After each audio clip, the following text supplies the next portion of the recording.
Who the fuck are you? Me? I'm nobody.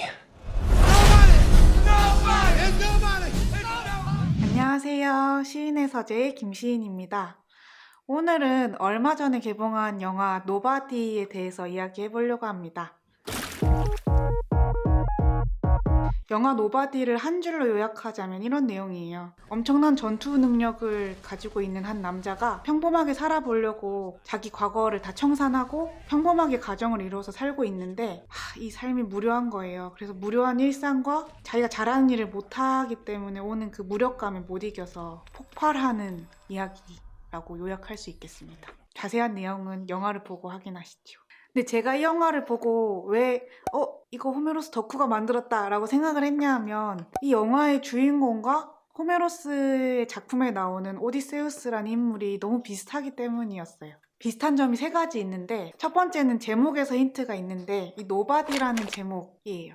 영화 내내 이 노바디의 주인공에게 사람들은 노바디라고 하고 주인공 스스로도 자기를 노바디라고 소개를 해요. 근데 사실 이 남자가 노바디가 아니거든요. 사실 썸바디예요.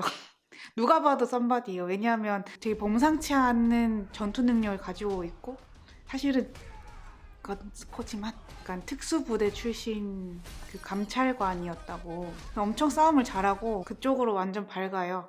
그 폭력의 세계에 익숙한 사람인데 근데 이 사람이 그런 폭력의 세계가 아니라 그냥 정말 평범한 사람처럼 그런 따뜻한 가족이 있는 일상을 누리고 싶어서 이제 자기 과거를 청산하고 가족이랑 사는데 근데 그렇잖아요. 사람이 자기가 잘하는 일을 해야 되는데 이 사람은 전쟁터 이 폭력의 세계에서는 정말 두각을 나타내고 누구도 이 사람을 함부로 할 수 없는 그런 능력의 소유자지만 이런 평범한 일상에서는 별 볼 일이 없는 진짜 노바디인 거예요. 그래서 이제 아내한테도 좀 무시를 당하고 장인 어른한테도 좀 무시를 당하고 특히 중요한 건 이 사람의 아들이 무시를 하는 거예요.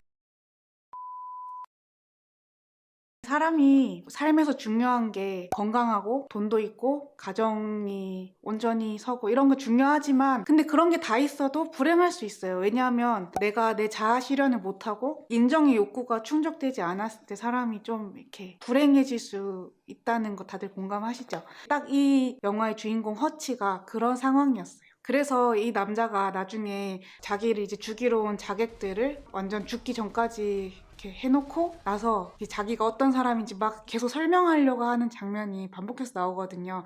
근데 그런 걸 보면서 이 사람 뭔가 인정받고 싶구나, 명성이 필요하구나, 자기가 노바디의 삶을 선택했지만 조금은 알아주길 원하는구나 이런 점이 영화에서 보였는데요. 근데 이 점이 호메로스의 캐릭터 오디세우스와 굉장히 비슷합니다. 사실 노바디 하면 아시는 분들은 다 오디세우스를 떠올릴 거라고 저는 생각해요. 왜냐하면 이 오디세우스가 바다를 떠돌다가 어떤 괴물의 동굴에 갇혔을 때 자기 이름을 노바디라고 소개하는 덕분에 그 동굴을 무사히 빠져나올 수 있게 되는 부분이 오디세이아라는 서사시에 나오는데요. 그냥 그렇게 해서 나왔으면 좀 행복한 결말이었을 텐데 이 오디세우스도 명성에 대한 집착이 꽤 있는 남자였어요. 그래서 그 동굴을 탈출해서 괴물이 있는 섬에서 빠져나오면서 괴물한테 들으라고 야, 내 이름 노바디라고 했는데 사실 아니야. 내 이름은 오디세우스야. 이렇게 얘기를 해버리는 거예요. 근데 이렇게 얘기한 덕분에 오디세우스가 집에 못 돌아가고 10년 동안 그 바다를 떠도는 생활을 하게 돼요. 그래서 말하자면 인정받고 싶은 욕구 때문에 인생이 좀 꼬였다는 점이 이 노바디의 주인공 허치와 오디세이아의 주인공 오디세우스가 닮은 점입니다. 두 번째 공통점은 허치와 오디세우스 모두 핸디맨이라는 점인데요. 영화에 보면 이 주인공 허치가 마지막에 큰 전투 결전을 벌이는 씬에서 전투를 벌이기 전에 막 무기를 제조하는 장면이 나와요.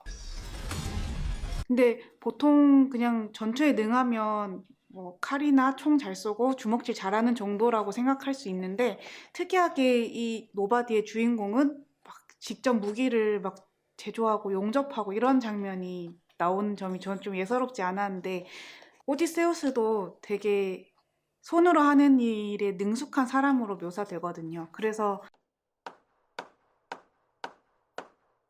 막 자기가 타고 갈 뗏목을 직접 만드는 장면이라든지 아니면 그 아내와 결혼했을 때 그 신방에 있는 침대를 자기 손으로 만들었다는 표현도 나와요. 그만큼 이제 손으로 하는 게 능숙한 사람인데, 그런 점이 이 주인공 허치와 또 오디세우스가 굉장히 비슷한 점이라고 생각을 했습니다. 그리고 마지막으로 이 두 사람의 공통점은 늙은 영웅인 아버지를 뒀다는 점이에요. 영화에 나오는 주인공 허치의 아버지는 사실 처음에 묘사될 때는 막 요양원에 있는 잘 걷지도 못할 것 같은 힘없는 노인으로 나오는데, 사실 알고 보니 전직 FBI 요원이었고 싸움에 능숙한 사람인 거예요. 그래서 나중에 이 허치가 큰 전투를 벌여야 할 때 이제 백업하러 나오는 사람으로 나오는데, 막 할아버지 엄청 신나서 막 총을 갈기는 모습을 영화에서 확인하실 수 있습니다. 근데 이것도 오디세우스의 상황과 굉장히 닮아 있어요. 오디세우스에게도 늙은 아버지가 계시거든요. 이 아버지는 이타카의 영웅이자 왕이었지만 이제 아들에게 왕위를 물려주고 과수원에서 여생을 보내고 있는 사람으로 나와요. 이 오디세이아에서도 마지막에 오디세우스와 다른 사람들 간에 큰 결투가 벌어진 장면이 나오거든요. 근데 이때 오디세우스의 아버지가 이제 무장을 하고 나와서 같이 전투에 참여하는 장면이 오디세이아의 마지막 권에 나와서 전 이 부분도 굉장히 비슷하다고 생각을 했습니다. 이렇게 영화 노바디와 오디세이아의 공통점에 대해서 이야기를 해봤는데요. 이 정도면 제 뇌피셜이 아니라 진짜 100% 제작자가 호메로스 덕후인 거 맞는 것 같지 않나요? 이 노바디는 그냥 봐도 정말 유쾌한 액션 영화인데요. 그치만 제가 말씀드린 이런 오디세이아의 부분들을 알고 보시면 100배 더 재밌게 보실 수 있을 거라고 생각합니다. 여러분도 꼭 한번 이 호메로스의 서사시를 직접 원전으로 읽어보시기를 추천드립니다. 그럼 저는 또 다음에 이런 재미있는 호메로스 컨텐츠 가지고 찾아오겠습니다. 오늘도 시청해주셔서 감사합니다.